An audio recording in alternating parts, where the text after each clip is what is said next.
Una mujer apareció en mi casa con un niño diciendo que era mío, y la verdad destrozó más vidas de las que imaginé.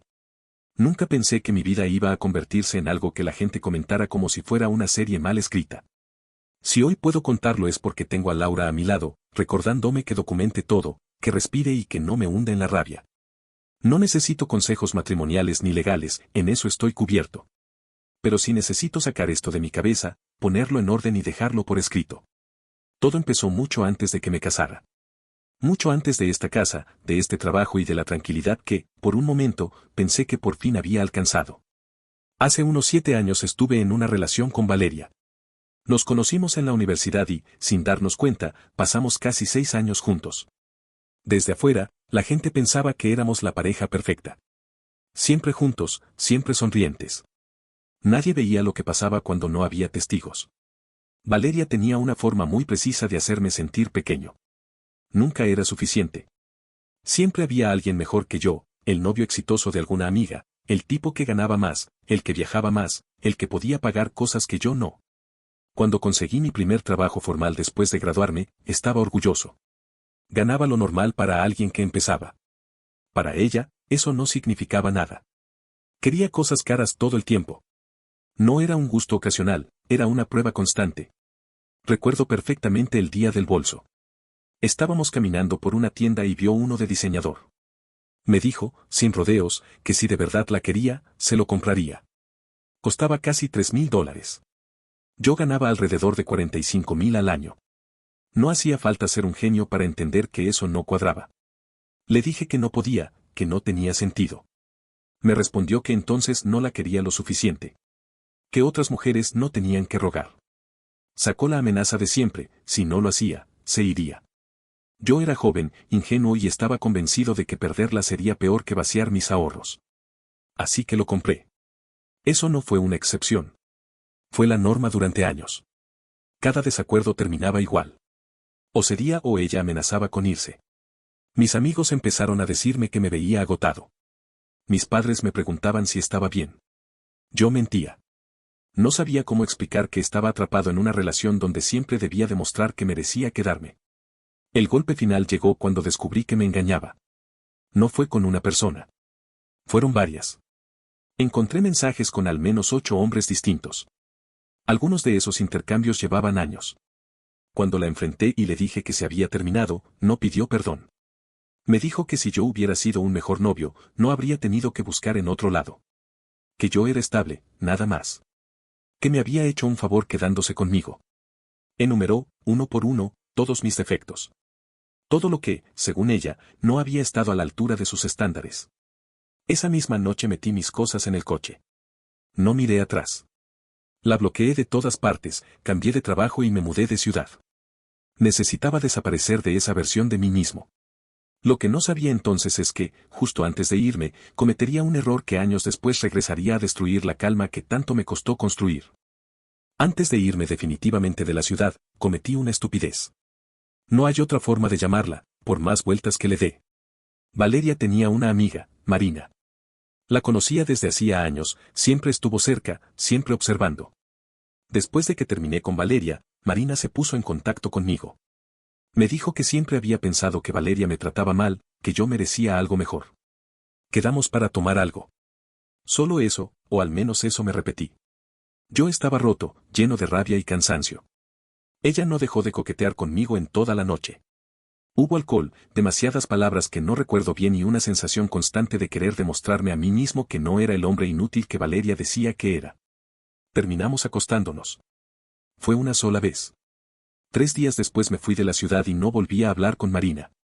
Ni mensajes, ni llamadas, nada. No fue una relación, ni un intento de algo más. Fue una decisión impulsiva que enterré en el mismo lugar donde había dejado todo lo relacionado con mi vida anterior. En la nueva ciudad empecé de cero. Perdí el progreso que había construido en mi antiguo trabajo, las horas extra, los contactos. Todo. Pero necesitaba esa distancia. Me concentré en mi carrera, acepté puestos que antes no habría considerado y empecé a ir a terapia porque no podía dormir bien. La ansiedad no se iba. Las relaciones me ponían a la defensiva, siempre esperando el siguiente reproche o la próxima amenaza. Con el tiempo, las cosas se estabilizaron. No desapareció del todo, pero aprendí a manejarlo. El año pasado, la empresa para la que trabajaba me ofreció un traslado a la oficina principal. El problema era que estaba en mi antigua ciudad. Sabía que tarde o temprano tendría que volver. Era el centro de mi campo laboral y la oferta era demasiado buena para rechazarla, mejor sueldo y la dirección de un departamento completo. Acepté. Volví con cautela, convencido de que el pasado ya no podía alcanzarme. Fue entonces cuando reencontré a Laura. Nos conocíamos desde hacía años por amigos en común, pero nunca habíamos sido cercanos. Coincidimos en un evento de trabajo y empezamos a hablar. No hubo juegos, ni indirectas, ni pruebas. Laura era clara, directa, y eso me desarmó. Decía lo que pensaba y hacía lo que decía. Salimos durante 8 meses antes de que le propusiera matrimonio. Cuando dijo que sí, sentí algo que no había sentido nunca, tranquilidad. Nos casamos hace 4 meses y compramos una casa a las afueras de la ciudad. Necesitaba arreglos, pero era nuestra. Por primera vez en años, sentía que todo estaba en su lugar. Esa sensación duró exactamente un mes. Una mañana, mientras estaba en el trabajo, Laura me llamó. Su voz no sonaba normal. De fondo escuché gritos. Me dijo que fuera a casa de inmediato. No entendía nada, solo sabía que algo estaba mal. Cuando llegué, la vi. Marina estaba en nuestro porche, con un niño pequeño de unos 3 años, gritando que yo era el padre y que la había abandonado. Cuando bajé del coche y caminé hacia la casa, sentí cómo se me helaba el estómago. Marina estaba de pie en el porche, sosteniendo a un niño que no dejaba de llorar. Laura estaba a un lado, rígida, intentando mantener la calma mientras Marina gritaba como si estuviera en un escenario. Apenas me vio, empezó a señalarme. Dijo que yo era el padre de su hijo, que la había dejado sola cuando le dijo que estaba embarazada, que había huido para no hacerme responsable. Cada palabra me parecía más absurda que la anterior. No solo era mentira, era imposible. Me había acostado con ella una sola vez, 7 años atrás. Nos habíamos cuidado. Y aun si algo hubiera fallado, el tiempo no daba. No había hablado con ella desde entonces. No había llamadas, mensajes, nada. Laura se puso a mi lado sin dudarlo y le pidió que probara lo que estaba diciendo. Marina respondió que había pasado años intentando localizarme, que yo la había bloqueado y que recién ahora había logrado saber dónde vivía. El niño seguía llorando mientras ella gritaba sobre manutención y abandono. Los vecinos empezaron a salir de sus casas. Podía sentir las miradas clavadas en nosotros. Marina alzó más la voz, lo suficiente para que toda la calle escuchara. Antes de irse, sacó su teléfono y tomó fotos de nuestra casa. No entendí para qué hasta el día siguiente. Publicó todo en redes sociales. Nos etiquetó a Laura y a mí, y a decenas de personas que conocíamos. Escribió una historia larga sobre cómo la había dejado embarazada y había desaparecido. Dijo que Laura era una rompehogares que me había ayudado a huir de mis responsabilidades. Publicó fotos de su hijo y escribió que merecía conocer a su padre. Los comentarios no tardaron. Algunos amigos en común parecían creerle. Sabían que había estado con Marina hacía años y asumieron que yo había vuelto a buscarla. Otros creyeron que mi relación con Laura había empezado antes de tiempo y que todo encajaba. Intenté explicar que la línea temporal no tenía sentido, que era imposible, pero cuando la gente decide creer algo, ya no escucha. Unos pocos me defendieron. La mayoría guardó silencio. Otros comentaron diciendo que estaban decepcionados de mí, que no podían creer lo que había hecho. Yo tampoco podía creerlo, pero por razones muy distintas. Laura me creyó desde el primer segundo. Fue ella quien dijo que necesitábamos un abogado de inmediato. No para negociar, sino para obligarla a demostrar lo que afirmaba. Presentar una demanda por difamación y exigir una prueba de paternidad. Contratamos a un abogado caro, mucho más de lo que me hubiera gustado pagar. Envió una carta exigiendo que Marina se retractara y se sometiera a una prueba de ADN. Pensé que ahí se acabaría todo. Quedaría marcha atrás. En lugar de eso, su abogado respondió diciendo que mantenía sus acusaciones y que estaba dispuesta a hacerse la prueba. Ahí, por primera vez, sentí una duda absurda. No porque creyera su historia, sino porque no entendía por qué alguien aceptaría una prueba si sabía que estaba mintiendo. Nuestro abogado fue claro, a veces la gente se aferra a una mentira esperando que la otra parte se canse y llegue a un acuerdo para que todo desaparezca. Aceptamos seguir adelante. La prueba se hizo en una clínica. Todo duró 20 minutos. Luego vinieron 2 semanas de espera que se me hicieron interminables. Dejé de ir a reuniones sociales. En el trabajo me miraban distinto. Laura tuvo que responder preguntas incómodas de sus amigas. Cuando llegaron los resultados, no hubo sorpresa, 0% de probabilidad de que yo fuera el padre. El abogado envió los resultados y exigió una retractación. La respuesta de Marina fue que se había confundido, que había estado con varios hombres y mezcló la línea temporal. No se disculpó. Dijo que había sido un error honesto. Nuestro abogado explicó que podíamos demandar por el daño a mi reputación, pero sería largo, caro y quizá inútil. Ya habíamos gastado bastante. Decidimos detenernos ahí. Laura no estaba conforme, pero yo solo quería que terminara. No terminó. Las publicaciones siguieron circulando. Aunque publicamos los resultados, algunos decían que la prueba podía estar equivocada, que había pagado por ella. Otros simplemente querían creer la historia original. 3 semanas después, sigo tratando de entender cómo seguir adelante, sin saber aún que lo peor no había pasado. Después de los resultados, lo único que quería era que todo se apagara. Pensé que con una prueba de ADN negativa la historia se caería sola, que la lógica haría su trabajo. Fue ingenuo de mi parte. Las publicaciones seguían ahí, flotando, siendo compartidas por gente que ni siquiera conocía. Algunos amigos que se habían apartado nunca volvieron a hablarme. Otros fingían normalidad, como si nada hubiera pasado. En el trabajo noté el cambio. Comentarios velados, miradas que se sostenían un segundo de más. Nadie me acusaba directamente, pero el ambiente era distinto. Laura también lo sentía. Algunas de sus amigas le hacían preguntas disfrazadas de preocupación. Otras simplemente se alejaron. Nuestra vida social se redujo casi a cero. Publicamos los resultados de la prueba con la esperanza de cerrar el tema. No sirvió. Para algunos, la ciencia no era suficiente. Decían que las pruebas podían fallar, que quizá había manipulado algo. Entendí entonces que una mentira, una vez lanzada, no se puede volver a meter en la boca. Nuestro abogado nos explicó de nuevo por qué demandar por difamación no era tan simple como muchos creían. Podíamos gastar miles de dólares y años en tribunales para, al final, no recuperar nada. Marina no tenía bienes, apenas trabajaba a tiempo parcial y criaba a su hijo. Aunque ganáramos, el daño ya estaba hecho. Aún así, empecé a reunir todo lo que podía.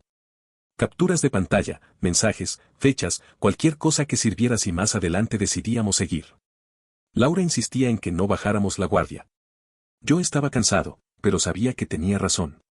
Fue entonces cuando Marina volvió a aparecer, esta vez de una forma distinta.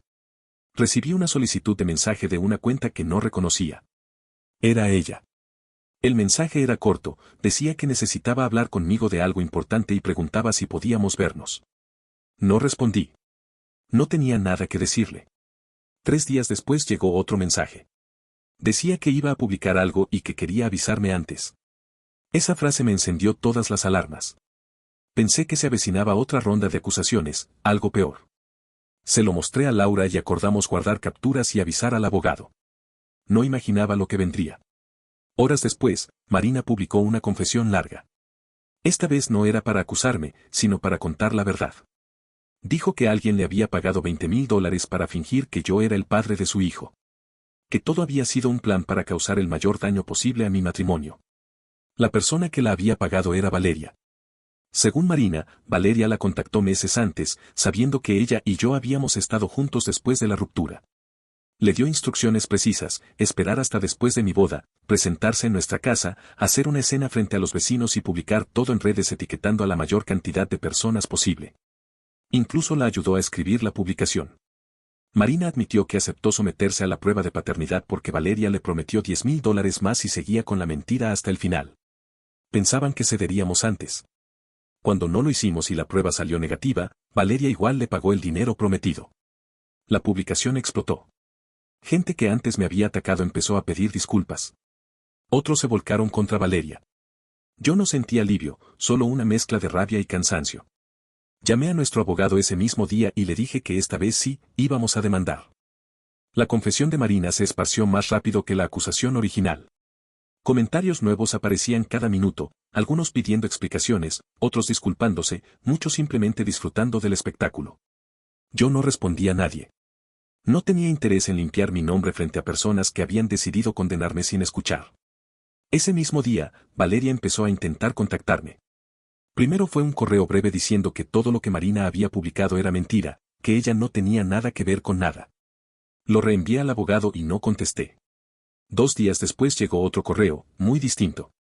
Esta vez decía que lamentaba lo que había pasado entre nosotros en el pasado, que había seguido con su vida y que ahora estaba casada con un hombre llamado Héctor. Contó que tenían una hija juntos. Luego vino lo absurdo, me pidió que le dijera a Héctor que yo la perdonaba, que aclarara que todo había sido un malentendido, para que su matrimonio no se destruyera. Leí ese mensaje varias veces intentando entender cómo alguien podía pedir algo así después de lo que había hecho. También reenvié ese correo al abogado. No la bloqueé porque cada mensaje suyo era una prueba más. Poco después, Héctor me escribió. Quería hablar conmigo sobre Valeria. Al parecer, ella le había contado durante años que yo había sido abusivo, que por eso la relación había terminado, y que ahora estaba conspirando con Marina para arruinarle la vida. Con todo lo que estaba saliendo a la luz, ya no estaba seguro de nada. Le pregunté a mi abogado qué debía hacer. Me dijo que podía reunirme con Héctor, siempre y cuando no revelara nada sobre nuestra estrategia legal. Acepté. Héctor llegó preparado. Trajo una carpeta con documentos, capturas y mensajes.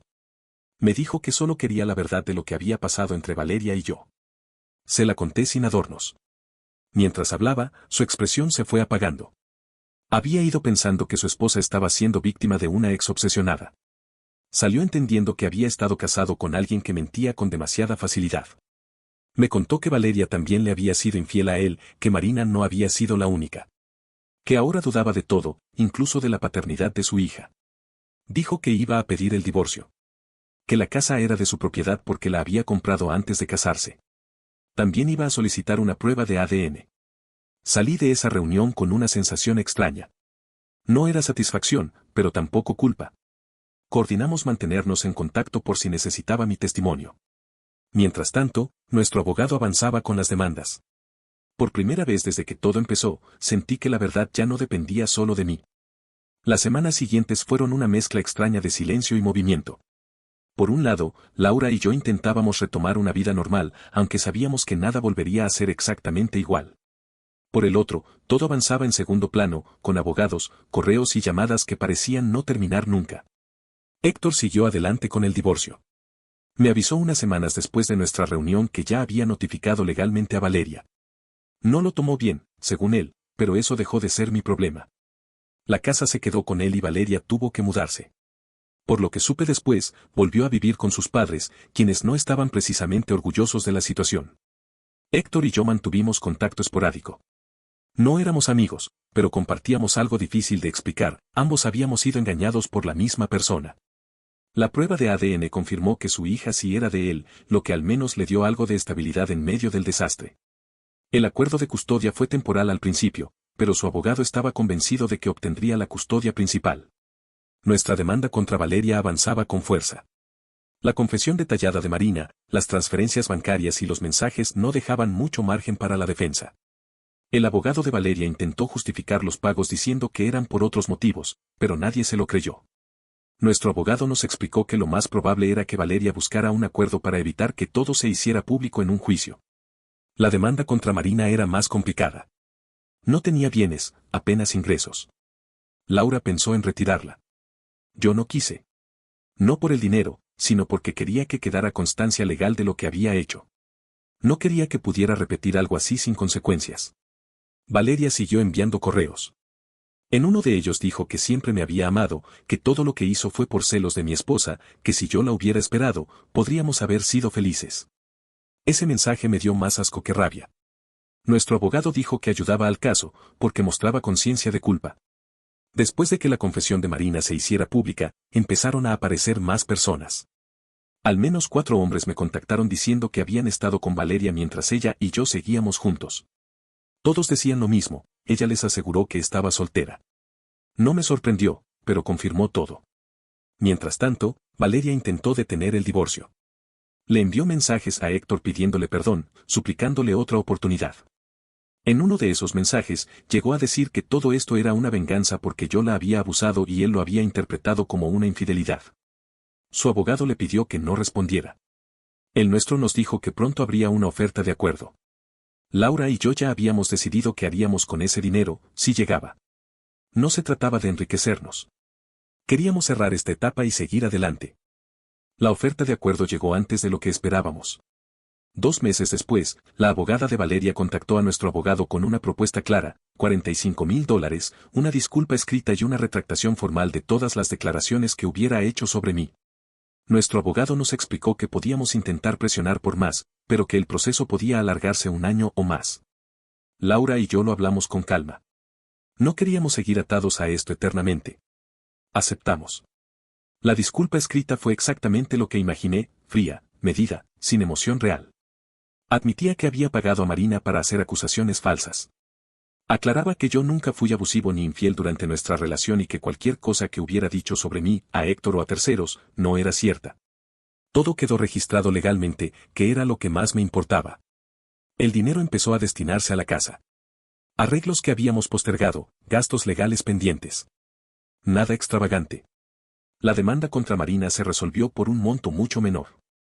Aceptó un acuerdo, aunque nuestro abogado fue honesto, probablemente nunca veríamos la mayor parte de ese dinero. Apenas trabajaba y estaba llena de deudas. Aún así, la sentencia quedó registrada. El divorcio de Héctor también se cerró. Obtuvo la custodia principal de su hija. Valeria solo tenía visitas supervisadas fines de semana alternos. Según me contó Héctor, el juez revisó la confesión de Marina y toda la evidencia durante la audiencia de custodia. No vio con buenos ojos a alguien capaz de pagar para destruir el matrimonio de otra persona por celos. Valeria seguía viviendo con sus padres. No supe mucho más y, sinceramente, no me interesaba. Un tiempo después, le envió otro mensaje a Héctor pidiéndole una nueva oportunidad, diciendo que estaba trabajando en sí misma. Héctor me mostró su respuesta, una risa larga y un meme burlón. No hubo reconciliación. La mejor noticia llegó poco después. Laura estaba embarazada.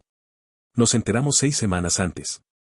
No lo estábamos buscando activamente, pero tampoco lo evitábamos. Fue una mezcla de alegría y cautela. Todo era todavía temprano, así que lo compartimos solo con sus padres. Comparado con cómo empezó esta historia, sentí que por fin estaba llegando a un cierre. Las personas que mintieron enfrentaron consecuencias. Nosotros, poco a poco, empezábamos a recuperar la paz. Pensé que ahí terminaría todo. Que después de los acuerdos, los divorcios y el embarazo, el drama finalmente quedaría atrás. Me equivoqué, aunque esta vez ya no nos tocó de cerca. Nuestro hijo nació sano. Eso fue lo único que realmente importó. No tenía preferencia por el sexo del bebé, así que estábamos felices de cualquier forma. Dormíamos poco, estábamos cansados, pero en paz. Nada de lo anterior tenía ya el peso que tuvo antes. Marina hizo algunos pagos esporádicos del acuerdo, muy pocos. Ni siquiera alcanzó a cubrir una fracción significativa de lo que debía. No me sorprendió. Nunca esperé ese dinero. Lo que sí terminó siendo inesperado fue lo que ocurrió entre ella y Valeria. El padre del hijo de Marina no era un desconocido. Era un exnovio de Valeria. Después de que yo terminé con ella, Marina también estuvo con ese hombre. A diferencia de lo que pasó conmigo, esa relación duró más tiempo y terminó en un embarazo. Había pruebas de ADN, así que no había dudas sobre la paternidad. Valeria no lo sabía. Hasta hace poco. Ese hombre volvió a buscarla intentando una segunda oportunidad. Marina se enteró y no lo tomó bien. Estaba intentando que él asumiera parte de la manutención y los celos hicieron el resto. Fue entonces cuando decidió contarle toda la verdad a Valeria. Lo que siguió fue un desastre. Marina se acostó con él un par de veces antes de soltar todo.